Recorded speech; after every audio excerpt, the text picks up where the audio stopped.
حضرت حسن رضی اللہ تعالیٰ عنہ خلیفہ بنے، اور 6 مہینے خلیفہ بننے کے بعد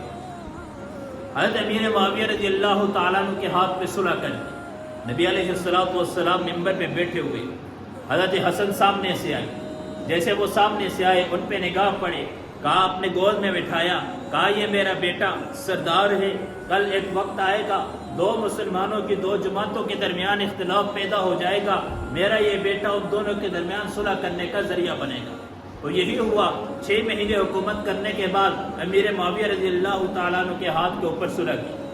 پھر اس کے بعد امیر معاویہ رضی اللہ تعالیٰ عنہ نے 19 سال حکومت کی۔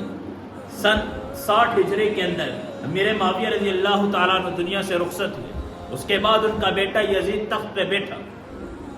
اب یزید تخت پہ بیٹھا، اب اس نے جگہ جگہ گورنر جتنے بھی تھے ان کو پیغام بھیجا، خط لکھا کہ میرے نام پہ میرے ہاتھ کے اوپر سارے کے سارے جتنے بھی موجود ہیں سب سے میرے ہاتھ پہ میرے نام پہ بیعت کر لینا شروع کر دو۔ ادھر مدینے کے اندر جب یہ خط پہنچا، گورنر ہے ان کے پاس خط آتا ہے کہ میرے نام پہ مدینے کے سارے صحابہ سے بڑے بڑے صحابہ موجود تھے، حضرت حسین موجود تھے، عبداللہ بن زبیر ابوبکر صدیق کے نواسے موجود تھے، عبداللہ بن عمر حضرت عمر رضی اللہ تعالیٰ عنہ کے بیٹے موجود تھے، عبداللہ بن عباس رضی اللہ تعالیٰ عنہ موجود تھے۔ کہا کہ سب سے میرے ہاتھ پہ میرے نام پہ بیعت لے لو۔ بیعت لینا شروع کی۔ عبداللہ بن عمر نے کہا کہ رضی اللہ تعالیٰ عنہ کہنے لگے، حضرت عمر رضی اللہ تعالیٰ عنہ کے بیٹے تھے، انہوں نے بیعت کر لی۔ صرف یہ بات سوچ کے ابن عباس رضی اللہ تعالیٰ عنہ بھی صرف یہ بات سوچ کے کہ دوبارہ معاملہ خراب نہ ہو جائے، دوبارہ نزاع پیدا نہ ہو جائے، اختلاف نہ ہو جائے، کہ ایسا نہ ہو کہ دوبارہ مسلمانوں کے درمیان خلافت کی وجہ سے کوئی اس قسم کی بات ہو کہ مسلمانوں کا نقصان نہ ہو جائے، تو یزید کے نام کی بیعت کر دی۔ لیکن حضرت حسین رضی اللہ تعالیٰ عنہ، حضرت عبداللہ بن زبیر رضی اللہ تعالیٰ عنہ ایک نبی علیہ السلام کے نواسے ہیں، ابو بکر صدیق رضی اللہ تعالیٰ عنہ کے نواسے ہیں، اور دونوں بڑے جلیل القدر ہیں، دونوں کوئی معمولی نہیں ہیں۔ جب ان کے پاس آئے، کہا کہ میں یزید کے ہاتھ پہ ہم بیعت نہیں کرنا چاہتے، یزید خلافت کا حل نہیں ہے، یزید خلافت کا حل نہیں ہے۔ مدینے سے مکہ کا سفر کیا۔ اب یہ مدینے سے مکہ کا سفر جہاد کے لیے نہیں کیا کہ یزید کے خلاف جا کے جنگ کریں گے، یزید کے خلاف جا کے لڑائی کریں گے، کیونکہ ایسا ہو نہیں سکتا، کیونکہ یہاں سے جب وہ وہاں روانہ ہوئے تو ان کے تو صرف یہ ذہن کے اندر یہ بات تھی کہ مکہ کے حالات معلوم کرتے، مکہ کے لوگوں کو سمجھائیں کہ یزید خلافت کا حال نہیں ہے، یزید کے اندر وہ صفات نہیں ہے۔ اور ظاہر بات ہے حضرت حسین رضی اللہ تعالیٰ عنہ بہت بڑی شخصیت تھی، سارے صحابہ کے اندر اونچا مقام رکھنے والے ہیں، اگر اس وقت یزید کے ہاتھ پہ یہ بیعت کر لیتے تو سارے کے سارے یہ کتنا بڑا آدمی جب اس کے ہاتھ بیعت کرتے تو ہم بھی کریں۔ جیسے ہمارے ہاں جب ووٹ ہوتے ہیں کوئی بڑا آدمی، متقی پرہیزگار آدمی، کوئی عالم دین، بڑی اونچی سطح کا آدمی کسی کی ہاتھ پہ بیعت کرتا ہے، یعنی اس کو ووٹ دیتا ہے، اس کی تائید کا اعلان کرتا ہے، تو سارے جو چھوٹے ہوتے ہیں سارے کہتے ہیں یار وہ اتنے بڑی شخصیت ہے، اتنے بڑے عالم دین ہیں، اتنے متقی پرہیزگار، جب اس کو ہاں کر رہے ہیں کہ ہاں وہ واقعی اس قابل ہے، جب انہوں نے بیعت کر دی، وہ ووٹ دینے کے لیے تیار ہو گئے، اس کی تائید کر رہے ہیں، تو ہم کون ہوتے ہیں؟ ہماری سمجھ اتنی نہیں ہے۔ تو حسین رضی اللہ تعالیٰ نے کہا کہ میں یزید کے نام کی یزید کے ہاتھ بیعت نہیں کر سکتا، میں یزید کے ہاتھ بیعت نہیں کر سکتا۔ تو جب یزید کو پتہ چلا نعمان بن بشیر نرمی کر رہے ہیں، تو انہوں نے وہاں کا گورنر، مدینے کا گورنر تبدیل کر دیا تھا، ابن زیاد کو گورنر بنا دیا، اور بہت سخت تھا، کہا سختی کے ساتھ زبردستی میرے نام کی بیعت لینا شروع کر دو۔ بعض لوگ ہوتے ہیں نا، بعض حکومتیں زبردستی مسلط ہو جاتی ہیں، لوگ ووٹ نہیں دیتے لیکن دھوکے بازی کے اندر زبردستی مسلط ہو رہے ہیں۔ یہی بات یہاں ہو رہی ہے، یزید زبردستی مسلط ہونے کی کوشش کر رہے ہیں، کہا زبردستی میرے نام کی بیعت لے لو۔ اب یہاں جب مکہ پہنچے، مکہ کے اندر حضرت حسین رضی اللہ تعالیٰ عنہ کے نام خطوط آنا شروع ہو گئے۔ عراق والے، کوفہ والے خطوط لکھتے ہیں، جب ان کو پتہ چلا کہ نبی علیہ السلام کے نواسے حضرت حسین نے یزید کے نام کی بیعت نہیں کی، ان کے ہاتھ پہ بیعت نہیں کی، تو انہوں نے خطوط لکھنا شروع کیا کہ حضرت آپ ہمارے پاس تشریف لائیں، ہم آپ کے ہاتھ پہ بیعت کرتے ہیں، ہم آپ کے ہاتھ کے اوپر آپ کو حکومت بنائیں گے، حاکم وقت بنائیں گے، آپ یہاں خلیفہ بنے، ہم آپ کے ہاتھ بیعت کرتے ہیں۔ اور تاریخ کی کتابوں کے اندر لکھا ہے، شاہ عبدالحق محدث دہلوی رحمہ اللہ نے بھی نقل کیا ہے کہ 12,000 خطوط حضرت حسین رضی اللہ تعالیٰ عنہ کو پہنچ چکے تھے۔ حضرت حسین رضی اللہ تعالیٰ عنہ ایک ایک کے پاس جاتے، بڑے بڑے جو صحابہ تھے، دیکھو نا عراق والے خطوط بھیج رہے ہیں کہ حضرت کوفہ والے غدار ہیں، انہوں نے آپ کے بھائی کے ساتھ حضرت حسن کے ساتھ وفاداری نہیں کی، آپ کے باپ علی کے ساتھ وفاداری نہیں کی، آپ کے ساتھ وفاداری نہیں کریں گے، آپ ان کی طرف نہ جائیں۔ تو بھلا میں کیسے نہ جاؤں؟ 12,000 خطوط ہیں، کل قیامت کے دن اللہ کی بارگاہ میں کیا جواب دوں گا کہ ایک ظالم حکمران بن رہا تھا، میں اس کے خلاف کیسے قدم نہ اٹھاؤں؟ تو جب بڑے بڑے صحابہ سے مشورہ کیا، جلیل القدر صحابہ نے کہا کہ آپ حضرت نہ جائیں، اگر بالفرض جانا ہی چاہتے ہیں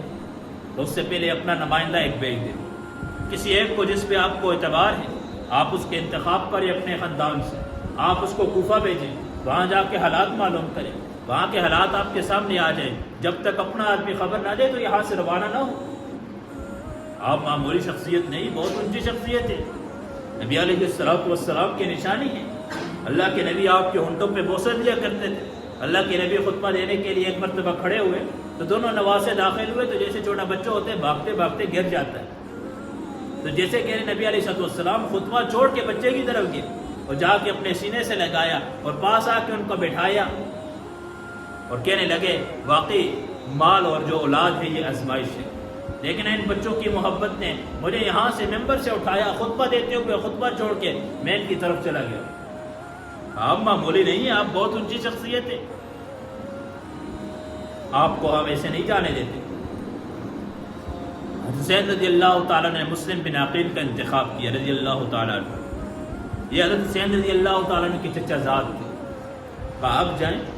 کوفہ کے اندر، وہاں کے سارے حالات دیکھیں، وہاں میرے نام کی بیعت لینا شروع کر دیں، پھر اس کے بعد جو حالات ہیں مجھے خطوط کی، کیونکہ نیٹ کا زمانہ تو تھا نہیں، موبائل تو تھا نہیں کہ ایک خبر شائع کل نے ساری دنیا میں پھیل جائے،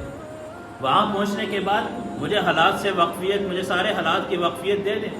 کہ کیا حالات ہیں۔ مسلم بن عقیل یہاں سے روانہ ہوئے، مدینے سے سفر شروع ہوا، اب جیسے کوفہ پہنچے پہلے دن کے اندر 12,000 کوفیوں نے حضرت مسلم بن عقیل رضی اللہ تعالیٰ عنہ کے ہاتھ پہ بیعت کی، بڑے خوش ہو گئے، یار حالات تو بڑے ٹھیک ہیں، لوگ تو بڑے زبردست ہیں، حضرت حسین سے عقیدت ہے، محبت ہے، اتنی خوشی سے آتے ہیں، اور حقیقت میں محبت تھی، حقیقت میں بھی محبت تھی ان کے دلوں کے اندر، ایسے نہیں ہے کہ ان کے دلوں میں اہل بیت کی محبت نہیں تھی، حضرت حسین رضی اللہ تعالیٰ عنہ کی محبت نہیں تھی، ان کے دلوں میں محبت تھی، بیت کی، سب کچھ ہونے کے بعد اب حضرت مسلم بن عقیل رضی اللہ تعالیٰ نے خط لکھا حضرت حسین رضی اللہ تعالیٰ عنہ کے نام کہ حالات بڑے اچھے ہیں، آپ لے آئیں، اپنے قافلے کو، اپنے ساتھ اہل بیت کو، سب کو لانا چاہتے ہیں تو لے آئیں، حالات موافق ہیں، سب کچھ ٹھیک ہے، آپ تشریف لیں۔ اب ادھر ان کو خط پہنچتے ہیں، یہ ذی الحجہ کا مہینہ ہے، بعض کہتے ہیں کہ 10 ذی الحجہ یعنی حج کرنے کے بعد روانہ ہوا قافلہ، لیکن ایک مہینے 30 منزلیں بنتی تھی، روزانہ ایک ایک منزل طے کرتے تھے، تو زیادہ راجح یہ بات ہے کہ 7 یا 8 ذی الحجہ کو یہ مدینہ سے روانہ ہوئے۔ وہاں سے جیسے یہ روانہ ہوئے 30 دن کا سفر کرنے کے بعد 7 محرم کو کربلا کے میدان میں یہ قافلہ پہنچا۔ اب جیسے مدینہ سے یہ روانہ ہوئے، اب راستے میں زبالہ غالباً مقام ہے، وہاں فرزدق شہر سے ملاقات ہوئی، تو کہا حضرت خیریت تو ہے، اہل بیت کو ساتھ لیے کہاں جا رہے ہیں؟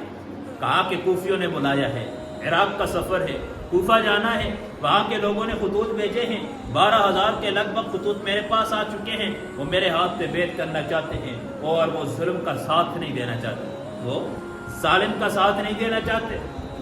میں نے رب کی بارگاہ میں حاضر ہونا ہے، کل کے دن اللہ پوچھیں گے بتا یزید ظالم حکمران بن رہا تھا، تو موجود تھا، بڑے بڑے موجود تھے، آپ کیوں نہیں گئے؟ پھر آپ کو چاہنے والے تھے، آپ کو بلانے والے بھی تھے، آپ کیوں نہیں گئے؟ کہا میں جانا چاہتا ہوں، فرزدق شہر تھا، وہاں رہا تھا، اس نے کہا حضرت میرا تجربہ یہ ہے، ان کے دل اگرچہ آپ کے ساتھ ہوں گے، کوفیوں کے دل، حضرت حسین رضی اللہ تعالیٰ عنہ کو کہا کہ کوفیوں کے دل حضرت آپ کے ساتھ ہوں گے، ان کی تلواریں یزید کے ساتھ ہوں گی، ان کی تلواریں ابن زیاد کے ساتھ ہوں گی، وہ ڈرپوک ہیں، بزدل ہیں، وہ ڈر جاتے ہیں، ڈرپوک ہیں، ایک دھمکی کی وجہ سے پھر جائیں گے پیچھے۔ کہا بھلا میں کیسے ہو جاؤں، میرے بھتیجے نے، میرے چچا زاد نے مجھے خط بھیجے، کہا کہ حالات ٹھیک ہے، پھر چلے، راستے میں پہنچے ایک مقام، آدھے راستے کا سفر ہو چکا ہے، خبر پہنچے، مسلم بن عقیل رضی اللہ تعالیٰ جب وہاں پہنچے،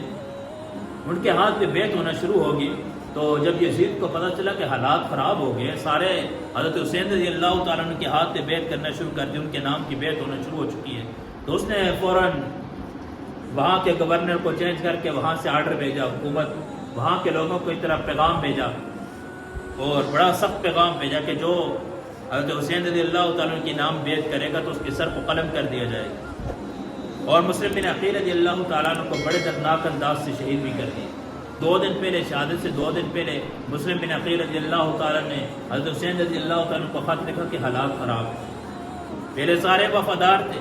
سب نے بیعت کی، لیکن جب بادشاہ کی طرف، حکومت کی طرف سے، یزید کی طرف سے، ابن زیاد کی طرف سے دھمکی ملنا شروع ہوگی تو سب نے بیعت توڑ دی ہے، سب نے بیعت توڑ دی، آپ واپس ہو جائے گا، نکل گیا۔ لیکن یہ خط حضرت حسین رضی اللہ تعالیٰ کو پہنچا نہیں تھا۔ راستے میں ایک مقام پہ درمیان میں آ کے حسین رضی اللہ تعالیٰ کو پتہ چلا کہ میرے چچا زاد کو شہید کر دیا ہے۔ مسلم بن عقیل کے 3 بھائی بھی حضرت حسین رضی اللہ تعالیٰ کے ساتھ، اور باقی بھی اہل بیت، سارا خاندان حضرت حسین رضی اللہ تعالیٰ کے ساتھ تھا۔ تو پھر وہاں پہ مشورہ کیا، جو بھی راستے میں لوگ بھی ساتھ شامل ہوتے رہے، جس کو پتہ چلتا ہے حضرت حسین رضی اللہ تعالیٰ کوفہ جا رہے ہیں تو وہ بھی ساتھ قافلہ شمار، بڑا قافلہ ہو گیا۔ حسین رضی اللہ تعالیٰ نے سب کو جمع کیا، وہاں پہ ایک درس دیا، خطاب کیا، کہا دیکھو حالات نازک ہو چکے ہیں، وہاں کے حالات نازک ہیں، ہمیں واپس ہو جانا چاہیے، ہمیں، ہمارے ساتھ عورتیں ہیں، ہمارے ساتھ بچے ہیں، ہم لڑنے کی نیت سے نکلے نہیں، ہمارے پاس کوئی اسلحہ نہیں، کوئی لڑائی کرنے تو جا نہیں رہے، ہم تو ایک ان کے ہاتھ پیغام، ان کی طرف سے بلاوا تھا، ہم بیعت لینے جا رہے تھے، لیکن حالات نازک ہو چکے ہیں، مسلم بن عقیل کو شہید کر دیے، ان کے بھائی کھڑے ہوئے، ان کا خاندان کھڑا ہوا، بھائیوں نے کہا کہ ہم اپنے بھائی کا قصاص لیں گے، حضرت ہم واپس نہیں جا سکتے،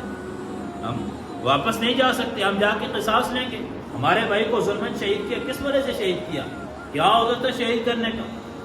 کس وجہ سے ہمارے بھائی پہ ظلم ہوا، ہم جائیں گے اور جا کے وہاں پہ بدلہ لیں گے۔ حسین رضی اللہ تعالیٰ نے کہا سب موجود، سب کا اتفاق اس بات ہے، کہا سب کا اتفاق ہے، پھر حسین رضی اللہ تعالیٰ وہاں سے چلے۔ اب جہاں کربلا کے میدان میں جس وقت پہنچے، عمر بن سعد کو 1000 کا لشکر دے کے بھیجا کہ جاؤ حسین سے سخت لہجے میں بات کرنا، اور وہاں جا کے اس سے میرے نام پہ بیعت لے لو، میرے ہاتھ پہ بیعت۔ جب وہ آئے 1000 کے لشکر کے ساتھ، حسین رضی اللہ تعالیٰ نے 3 باتیں ان کے سامنے رکھی، کہا دیکھو میں لڑائی کرنے نہیں آیا، میں لڑائی کرنے کی نیت سے نہیں آیا، میں جہاد کرنے نہیں آیا، آپ جیسے بھی ہیں لیکن نام کے مسلمان ہیں، آپ نے کلمہ پڑھا ہوا ہے، میں آپ کے مقابلے میں لڑائی کرنے کے لیے نہیں آیا، مجھے بلایا ہے، میرے پاس ثبوت موجود ہے، میرے پاس ثبوت ہے، مجھے یہاں بلایا گیا ہے، کہا تیرے نام پہ، تیرے ہاتھ سے ہم بیعت کرنا چاہتے ہیں، میں لڑائی کرنے نہیں آیا، یا تو مجھے واپس جانے دے، میں دوبارہ جاتا ہوں، میں لڑائی کی نیت سے نہیں آیا، میرے پاس تو کوئی ہتھیار کچھ، ظاہر جب انسان لڑائی کرنے جاتا ہے، جنگ کرنے جاتے ہیں تو اس کے پاس ہتھیار ہوتے ہیں، کیا خیال ہے وہ اپنے ساتھ بچوں کو لے کے جاتے ہیں؟ یہاں فلسطین اگر کوئی آدمی چلا جائے گا، وہاں کے حالات ٹھیک نہیں ہے، جہاد کرنے جانا ہے، تو کیا خیال اپنے ساتھ بیوی بچوں کو لے کے جائیں گے؟ بھائی بیوی بچوں کو تو کوئی لے کے نہیں جائے گا، بچوں کو کون لے کے جائے گا، بیوی کو کون لے کے جائے گا، عورتوں کو کون لے کے جائے گا، خود جائے گا بھائی، وہاں جائیں گے اپنے ساتھ مردوں کو، جوان مردوں کو لے کے جائیں گے، اپنے ساتھ اسلحہ لے کے جائیں گے، ایک تیار ہو کے جائیں گے، لیکن حضرت حسین جہاد کی نیت سے تو وہاں لڑائی کی نیت سے تھوڑے گئے تھے، کہا یا مجھے واپس جانے دیں یا براہ راست یزید سے میری ملاقات کروائیں۔ ظاہر میرے معاویہ رضی اللہ تعالیٰ عنہ کا بیٹا تھا، میں براہ راست اس سے ملتا ہوں، میں اس کے سامنے بات کرتا ہوں، اس سے میں آمنے سامنے ملاقات کرنا چاہتا ہوں، لیکن جو ابن زیاد تھا یہ بڑا ظالم تھا، بڑا سخت تھا، اب اس کو پتہ تھا اگر آمنے سامنے ملاقات ہوئی تو ظاہر ہے حضرت حسین رضی اللہ تعالیٰ عنہ کی شخصیت کے سامنے یزید کیا بات کہے گا، اس کو تو ٹانگیں کانپنا شروع ہو جائیں گی، وہ تو پھسل جائے گا، پیچھے ہٹ جائے گا۔ ابن زیاد نے کہا ایسا نہیں ہو سکتا۔ تیسرا کہا یا مجھے کسی اسلامی سرحد پہ بھیج دے، میں جانوں کفار جانے، میں ان سے مقابلہ کروں، اگر ان کو ماروں مجھے کچھ ملے، اگر میں ان کے ہاتھوں شہید ہو جاؤں تو مسئلہ نہیں ہے، مجھے کسی اسلامی سرحد پہ پار کر دے۔ یہ 3 باتیں رکھی۔ عمر بن سعد نے ابن زیاد کو خط لکھا، کہا کہ حضرت حسین رضی اللہ تعالیٰ عنہ 3 باتیں کہہ رہے ہیں تو اب ان کو مارنے کی، لڑائی کی تو کوئی گنجائش باقی نہیں ہے نا، ظاہر ہے دل میں تو ایمان تو تھا تھوڑا بہت، دل کے اندر تھے تو انسان تھے، مسلمان تھے، نام تو تھا، کہا کہ اب لڑائی کی کوئی گنجائش باقی نہیں ہے، لیکن ابن زیاد کے ساتھ شمر بیٹھا ہوا تھا، لیکن یہ بڑا ظالم تھا، اس کے دل میں حسین رضی اللہ تعالیٰ عنہ کا بڑا بغض تھا، اس نے ابن زیاد بھی تھوڑا نرم ہونے لگا کہ ہاں بات تو صحیح ہے، اس نے کہا آپ حضرت حسین کو یہاں سے اگر جانے دے دیں گے، یہ جائے گا اپنے ساتھ قافلے لے کے آئے گا، ایک لشکر لے کر آئے گا، پھر آپ کے مقابلے میں وہ کھڑے ہو جائیں گے، پھر آپ کچھ نہیں کر سکیں گے، نہیں، یزید کے ہاتھ پہ بیعت ہونے سے پہلے ابن زیاد کو کہا تیرے ہاتھ پہ بیعت ہونا چاہیے، میرے تیرے ہاتھ پہ وہ بیعت کریں، اس کے بعد جا کے یزید کے ہاتھ پہ بیعت لیں، آپ براہ راست یزید سے ملاقات نہ کروائیں۔ تو لگتا ہے کہ عمر بن سعد بھی ملاقات ان کے حسین رضی اللہ عنہ سے مل چکا ہے، آپ مجھے وہاں کا گورنر بنائیں، آپ میرے اختیارات سارے مجھے دے دو۔ ابن زیاد نے کہا ٹھیک ہے، 2000 کا لشکر اس کے ساتھ بھیجا، تو جا اور جا کے عمر بن سعد کو کہ سخت لہجے میں بات کر، ورنہ کہ بات نہ کرے تو اس کے سر کو قلم کر دے۔ پہلے عمر بن سعد کے سر کو قلم کر۔ اب یہاں سے یہ 2000 کا لشکر لے کے روانہ ہوا۔ جب وہاں پہنچے تو عمر بن سعد کو ظاہر جان کی باری آ گئی کہ میری جان بھی جائے گی، نوکری بھی جائے گی، سب کچھ چلا جائے گا، تو وہ بھی ساتھ ہو گئے۔ یہ 3000 کا لشکر اور حسین رضی اللہ تعالیٰ عنہ کے ساتھ پھر وہاں سے آگے ظلم کی داستان شروع ہوئی۔ وہ کربلا کا میدان 7 محرم کو وہاں پہنچے، جو پانی کا راستہ تھا اس کو بند کر دیا۔ ظاہر 1 مہینے پیچھے سے 7-8 ذی الحجہ سے سفر شروع کیا ہے، 1 مہینہ کا سفر 5000 درہم کتنا ہوگا، ختم ہو چکا۔ کھانے پینے کی چیز پاس کچھ بھی نہیں، اور جو پانی کا راستہ تھا وہاں انہوں نے بند کر دیا، اس راستے کو پانی بھی روک دیا۔ اس کے بعد حسین رضی اللہ تعالیٰ عنہ سے سخت لہجے میں باتیں شروع ہوئی، حتیٰ کہ حسین رضی اللہ تعالیٰ عنہ کی 3 باتوں میں سے کسی ایک بات پہ بھی عمل نہ ہوا، کوئی بات نہ مانی گئی، اور اس کے بعد ایک ایک کر کے 72 میں سے ایک ایک کر کے شہید ہونا شروع۔ اہل بیت کی باری آئی تو خیمہ لگایا ہوا تھا، حسین رضی اللہ تعالیٰ نے کہا یہ کون سا مقام ہے کا کربلا، کہا جگہ خیمہ لگا دیا جائے، خیمہ لگایا۔ سب سے پہلے حضرت حسین رضی اللہ تعالیٰ کے بڑے بیٹے باہر آئے، اور حسین رضی اللہ تعالیٰ سے کہنے لگے کہ آپ کہ اپنی آنکھوں کے سامنے آپ کو شہید ہوتے میں دیکھ نہیں سکتا، میری آنکھوں کے سامنے آپ کی لاش آپ شہید ہو جائیں، یہ نہیں ہو سکتا۔ علی الاکبر کہا کہ پہلے میں جاؤں گا۔ سب سے پہلے اہل بیت میں شہید ہونے والے حسین رضی اللہ تعالیٰ کے بڑے بیٹے تھے، پھر اس کے بعد دوسرا تیسرا حسین رضی اللہ تعالیٰ نے بیٹھے ہوئے نا، وہ چھوٹا سا بچہ 2 سال کا بچہ گھسٹتا ہوا خیمے سے باہر جھانکا، تو باپ میں دل کے اندر محبت آئی، تو بیٹے کو اٹھا کے گود میں، نظر آ رہا تھا سامنے موت ہے،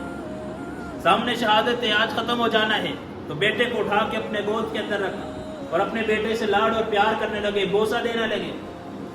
لیکن انہیں کیا معلوم تھا اب یہ امتحان اور باقی ہے، یہ ظالم اس بچے کی لاش بھی نہیں رکھیں گے۔ وہ سامنے سے ایک ابن الموقد، اس ظالم نے وہاں سے تیر پھینکا، اور حسین رضی اللہ تعالیٰ کی گود کے اندر بچہ اٹھایا ہوا ہے، 2 سال کا بیٹا عبداللہ، اس کے حلق سے وہ تیر پار ہو گیا اور خون ہاتھ کے اندر سر ڈلک کے نیچے گر گیا۔ وہ کیسا وقت ہوگا، 2 سال کا بچہ۔ اور اس کے بعد آسمان کی طرف اٹھائے، اللہ تم مجھ سے راضی ہو تو مجھے پرواہ نہیں، اللہ تو ان سے بدلہ لے لے، اللہ تو ان سے بدلہ لے لے۔ اس قسم کا ظلم حسین رضی اللہ تعالیٰ عنہ، حسن رضی اللہ تعالیٰ عنہ کے بیٹے تھے، قاسم نام تھا۔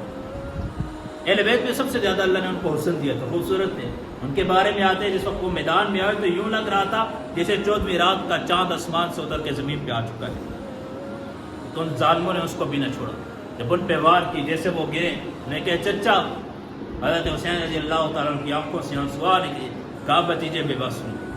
آج تیری مدد نہیں کر سکتا، آج بے بس ہوں، آج میں بے بس ہو چکا۔ پھر حسین رضی اللہ تعالیٰ عنہ کو پہلا وار کیا، جب حسین رضی اللہ تعالیٰ عنہ گرے، سمر آیا، اس نے کہا کیوں نہیں مارتے، کیوں قتل نہیں کرتے؟ جب پہلا وار ہوا نیچے گرے، گاش کے سر کو جدا کر دیے جائے، پہلے ایک آگے بڑھا لیکن اس کے ہاتھ کانپنا شروع ہوئے، اس کو برابر لگا پیچھے ہٹ۔ پھر اس کے بعد دوسرا آیا اور سنان اس کا نام تھا، بدبخت، اس نے آ کے حسین رضی اللہ تعالیٰ عنہ کی گردن کو جدا کر دیا، پھر وہاں سے اٹھایا ابن زیاد کے دربار میں لے کے گئے۔ پورے قافلے کے اندر زین العابدین بچ چکے تھے، امام زین العابدین بچ چکے، بیمار تھے، بہت زیادہ بیمار تھے۔ اب ابن زیاد کی جب تلوار اس کو اوپر آئی تو ایک دم اس نے تلوار کو اٹھا لیا، بیمار ہی بہت زیادہ تھے۔ تو امام زین العابدین ساری زندگی رویا کرتے تھے۔ خادم نے پوچھا نا حضرت آپ بہت روتے ہیں، خیریت تو ہے؟ کہا یعقوب کا ایک بیٹا یوسف گم ہوا تھا، ایک بیٹا تھا، مل بھی گیا تھا، اتنا روئے کہ آنکھوں کی بینائی ختم ہوئی۔ میں نے تو اپنی آنکھوں کے سامنے سارے خاندان کو ذبح ہوتے دیکھا، میں نے تو سارے خاندان کو نیزے کی نوک کے اوپر چڑھتے دیکھا ہے۔ وہ کربلا کا میدان میری آنکھوں کے سامنے ہے، وہ واقعہ میرے آنکھوں کے سامنے ہے، ایک ایک کر کے میری آنکھوں کے سامنے ذبح ہوئے۔ وہ میں نے حضرت حسین کو اپنی آنکھوں کے سامنے ذبح ہوتے دیکھا ہے. وہ 2 سال کا بچہ عبداللہ میری آنکھوں کے سامنے دنیا سے رخصت ہوا، اس کی لاش بھی، اس کا سر بھی نیزے پہ چڑھتے میں نے دیکھا ہے. میں کیسے نہ رہوں، میں کیسے دکھ کی زندگی گزاروں؟ میرے سامنے تو سارا. ابن زیاد کے دربار میں وہ سر پیش کیا تو اس ظالم کے ہاتھ میں لاٹھی تھی. ابو بکر مارنے لگے نا ہونٹ کے اوپر جیسے مستی کے اندر. انس بن مالک رضی اللہ تعالیٰ عنہ پاس ہے، اور ظالم اس لاٹھی کو اٹھا دے. ان اونٹوں کے اوپر کئی مرتبہ نبی علیہ السلام کے اونٹ دیکھے. زر کو یزید کے دربار میں پیش کیا، اس کے ہاتھ میں بھی لاٹھی تھی، وہ لاٹھی مارنے لگا. زید رضی اللہ تعالیٰ عنہ پاس تھے، کہا ظالم اس لاٹھی کو اٹھا دے، ان اونٹوں کے اوپر نبی علیہ السلام کو اونٹ دیکھے.